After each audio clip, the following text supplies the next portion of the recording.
অভ্যুত্থানের পর জাতীয় সরকার গঠনের বিষয়ে বৈষম্য বিরোধী ছাত্র আন্দোলনের পক্ষ থেকে প্রস্তাব দেয়া হয়, তবে তাতে বিএনপির ভারপ্রাপ্ত চেয়ারম্যান তারেক রহমান সম্মতি হননি বলে দাবি করেছেন জাতীয় নাগরিক পার্টির আহ্বায়ক নাহিদ ইসলাম। আজ বৃহস্পতিবার দুপুর 12টার দিকে তার ফেসবুক পেজে এ দাবি করে পোস্ট দেন এনসিপির আহ্বায়ক নাহিদ ইসলাম। ফেসবুক পোস্টে লিখেন, বিএনপি মহাসচিব মির্জা ফখরুল সম্প্রতি একটা সাক্ষাৎকারে বলেছেন, জাতীয় সরকারের কোনো প্রস্তাবনা ছাত্রদের পক্ষ থেকে তাদের দেয়া হয়নি, তারা অন্য মাধ্যমে এই প্রস্তাবনা পেয়েছিলেন। এ বক্তব্যটি সত্য নয়।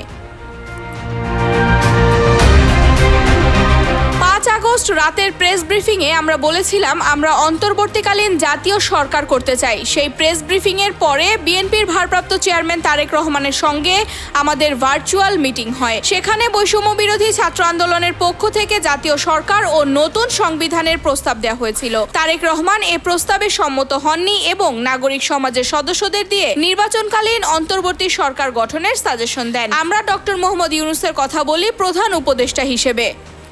Mehjabin Khanam, news 21 news desk.